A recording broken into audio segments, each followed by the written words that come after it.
মানুষ মানুষের জন্য, তবেই তো জীবন ধন্য।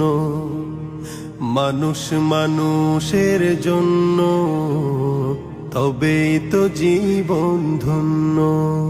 এই মানুষ যদি হয়ে যায় মানুষ, মানুষ যদি হয়ে যায় মানুষ, তবেই তো বলে তাকে বন্য। আসসালামু আলাইকুম ওয়া রাহমাতুল্লাহি ওয়া বারাকাতুহু। সুপ্রিয় দেশবাসী, আপনারা জানেন মুষলধারে বৃষ্টির কারণে পাহাড়ি ঢলে বাঁশখালী, সাতকানিয়া এবং চন্দনেশ্বরের মানুষগুলো পানিবন্দী। প্রচুর পানি এবং তারা গৃহবন্দী মানবেতর জীবনযাপন করছে। দাওয়াত ইমানি মানবিক কাফেলা বরাবরের মতোই বন্যার্ত মানুষের পাশে সহযোগিতার হাত বাড়িয়ে থাকে।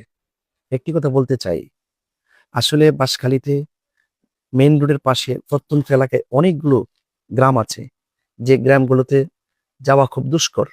তথাপি সত্য, আমি মনে করি সেখানে যাওয়া দরকার, কারণ ওই মানুষগুলোর কষ্ট তো দিন দিন ভারী হয়ে যাচ্ছে। সেজন্য ইনশাল্লাহ আগামীকাল বাঁশখালীর বাঁশখালী বন্যার্ত মানুষের ঘরে যেন পৌঁছতে পারি, আমার যতটুকু তৌফিক আছে তা নিয়ে যেন আমি যেতে পারি।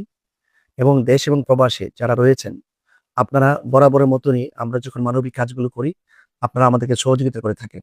আপনাদের দেওয়া আমানতটুকু আমরা আমানতদারিত্বের সাথেই বন্যার্ত মানুষের ঘরে পৌঁছে দিয়ে থাকি।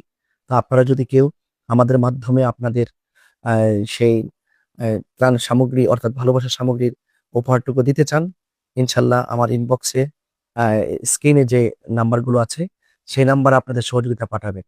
আমি জানি আপনার আমার যে আমি জানিয়ে যাচ্ছি সেটা বন্যার্ত মানুষের জন্য যথেষ্ট নয়, এটা অনেক অল্প। কিন্তু সবাই যদি অল্প অল্প করে তাদের পাশে দাঁড়ায়, তাহলে সেটাতেই সবার চাহিদা পূরণ হতে পারে। তো ইনশাল্লাহ আপনারা যারা দেশ প্রবাসে আছেন, আমার স্ক্রিনে দেওয়া নাম্বারে আপনাদের আমারটুকু যদি পাঠান, আপনাদের সেই সহযোগিতাটুকু ইনশাল্লাহ বাঁশখালী মানুষের ঘরে নিয়ে যাব। তবে এতটুকু বলতে পারি, বাঁশখালীর মানুষ, সাতকানিয়ার মানুষ, চন্দনেশ্বর মানুষ কেউ কিন্তু গরিব নয়।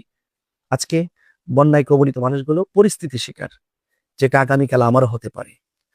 আপনি যদি কারোর বিপদে পাশে দাঁড়াই, আগামী দিন হয়তো আমার বিপদে কেউ পাশে দাঁড়াবে।